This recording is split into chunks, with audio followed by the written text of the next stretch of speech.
देश की राजधानी दिल्ली पर कहर बनकर टूटी यमुना आज भी अपने उफान पर है और दिल्ली में यमुना का जलस्तर इस वक्त डेंजर लेवल से करीब 2.5 मीटर ऊपर है। और दिल्ली के पौष इलाकों से लेकर यमुना खादर तक पानी ने लोगों की परेशानी बढ़ा दी है। दिल्ली में शनिवार को बाढ़ के पानी में डूबने से 3 बच्चों की मौत हो गई। इस बीच रात भरी खबर यह है कि जिस डैम के टूट जाने के बाद आईटीओ राजघाट समेत तमाम सरकारी दफ्तरों में पानी घुस गया था, उसे आर्मी की मदद से रिस्टोर कर लिया गया है। तो आईटीओ बैराज के पास के जिन 5 रेगुलेटर को खोलने की कोशिश पिछले 3 दिनों से जारी है, उनमें से एक रेगुलेटर को देर रात खोल दिया गया। इसके बाद दिल्ली से बाहर पानी का डिस्चार्ज शुरू हो चुका है। इधर 3 दिन से बंद पड़े 3 वाटर ट्रीटमेंट प्लांट में से एक ओखला वाटर ट्रीटमेंट प्लांट को जलस्तर में कमी आने के बाद से फिर खोला गया। यमुना के जलस्तर में कमी आई है, लेकिन यमुना अभी भी डेंजर लेवल से 2.5 मीटर ऊपर बह रही है। दिल्ली में मुसीबत अभी भी खत्म नहीं हुई।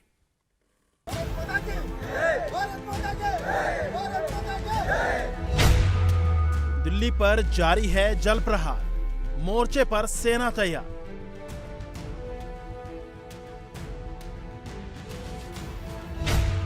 कम हो रही यमुना की धार, खतरा अब भी है बरकरार। जल प्रलय से हाहाकार, बाढ़ पर सियासत की भरमार।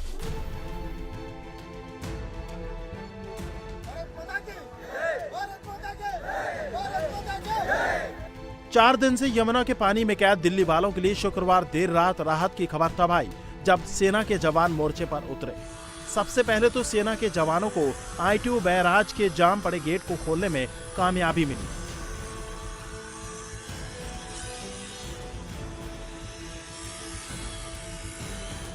फिर दिल्ली में आईटीओ के पास यमुना नदी के किनारे छठ घाट एरिया में बांध बनाने का काम पूरा हुआ और इस दौरान दिल्ली को पानी सप्लाई करने वाला ओखला वाटर ट्रीटमेंट प्लांट दोबारा से चालू हो गया।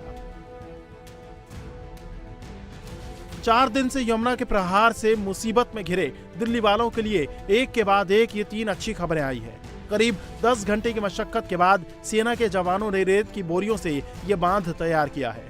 ये यमुना का वही हिस्सा है जहां से निकला पानी पूरे आईटीओ और इसके आसपास के सरकारी दफ्तरों में घुस गया था। आर्मी के जवानों ने देर रात जैसे ही बांध बनाने का काम पूरा किया, दिल्ली के एलजीबी के सक्सेना ने जवानों के साथ भारत माता की जय के नारे लगाने लगे। एलजी ने बांध बनने की खुशी में जवानों को शगुन स्वरूप केले बांटे। ये टास्क बहुत बड़ा था क्योंकि यहाँ पर जो करंट था वो 5 से 6 नॉट का था, जहाँ पर खड़ा होना बहुत मुश्किल था। 5 से 6 फीट डीप ये एरिया था, लेकिन हमारे जवानों ने बहुत मेहनत के साथ यहाँ पर काम किया और आपने देखा है कि ये जो ब्रीच हुआ था इसको अब बंद बना दिया गया है और अब इस वक्त हम लोग जो हैं दूसरी साइड पर बंद के आकर खड़े हो गए हैं जो टूटा हुआ था। इसके बंद हो जाने से जो पानी का प्रेशर रेगुलेटर पे आ रहा था वो खत्म हो गया है और रेगुलेटर से भी आपने देखा है कि वो पानी बहुत स्पीड से अब यमुना की तरफ जाने लगा है। चिंता इस वजह से थी कि डब्ल्यूएचओ के बाद पानी जो है वो कर्तव्य पथ पे जा सकता था, सुप्रीम कोर्ट तक जा सकता था और इसलिए यहाँ पर मेहनत करना बहुत जरूरी थी। मुझे बड़ी खुशी है बताने में कि हमारे जवानों ने, इंडियन आर्मी के एनडीआरएफ की टीम ने, प्लस और भी डिफरेंट डिपार्टमेंट्स हैं, सब ने मिलकर बहुत मेहनत से काम किया है और उसका रिजल्ट है कि हम इसमें सफल हो गए हैं। इंद्रप्रस्थ मेट्रो स्टेशन के पास ड्रेन नंबर 12 की मरम्मत करने सेना को उतारा गया था। देर रात तक खुद एलजी मौके पर मौजूद रहे। अब इस बांध की मरम्मत के बाद माना जा रहा है कि दिल्ली से पानी निकलने में तेजी आएगी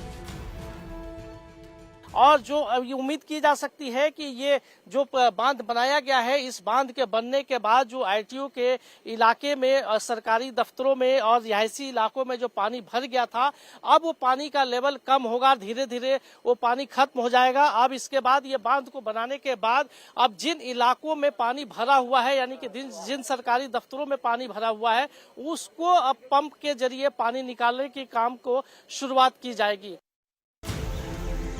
दिल्ली को डुबोने वाला दूसरा विलेन यमुना नदी पर बने आईटीओ बैराज के ये बंद गेट है। बैराज से 32 में से 5 गेट जाम हो गए थे, जिसकी वजह से पानी शहर में घुस रहा था। लेकिन जब सेना ने मोर्चा संभाला तो दिल्ली वालों के इस विलन को भी शिकस्त दे दी। शुक्रवार देर रात आईटीओ बैराज के पास बंद 5 रेगुलेटर में से एक को खोल दिया गया।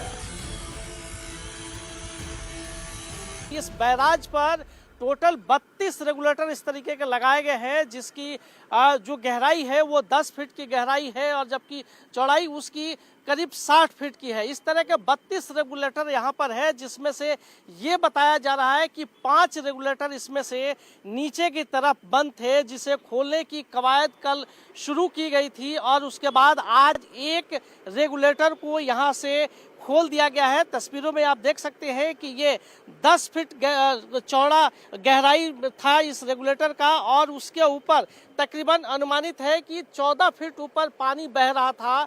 उसके बाद 2 दिन की कसरत के बाद ये इस रेगुलेटर को काट कर बाहर निकाला गया है, जिसकी वजह से यहाँ से कुछ पानी निकलना शुरू किया गया है। आईटीओ बैराज के इस जाम पड़े रेगुलेटर को खोलना कोई आसान काम नहीं था। 2 दिन से सेना और नेवी के जवान जुटे थे। पहले तो बंद पड़े 5 गेट से सिल्ट हटाया गया। इस काम में आर्मी इंजीनियर कोर के 3 अफसर, 6 जेसीओ और 45 जवानों ने मोर्चा संभाला था। बड़ी बड़ी मशीनें लगाई गई और फिर सेना और नेवी के जवानों के साथ एनडीआरएफ की टीम ने मिलकर एक रेगुलेटर को खोल दिया। लगातार ये कहा जा रहा है, अगर तस्वीरें में दिखाऊं, ये बड़ी मशीन आई हुई है।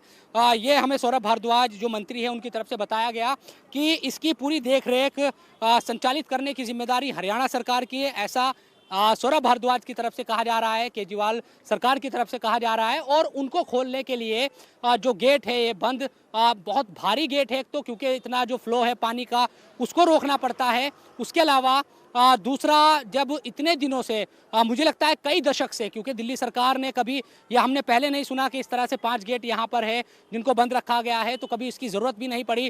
तो यमुना में जितना रेत आता है और तमाम चीज़ें वो उन पर जमा है, तो वो और ज़्यादा फिर एक तरीके से भारी हो गए हैं। तमाम गेट वो जमे हुए हैं, खुल नहीं पा रहे हैं और उसकी वजह से यहाँ आर्मी के जो लोग हैं वो भी आपको नज़र आ रहे होंगे। उसके अलावा दूसरे गोताखोर भी नीचे, पानी के नीचे जाकर यहाँ काम कर रहे हैं पानी के अंदर, क्योंकि 20 मीटर गहरा इनको बताया जा रहा है।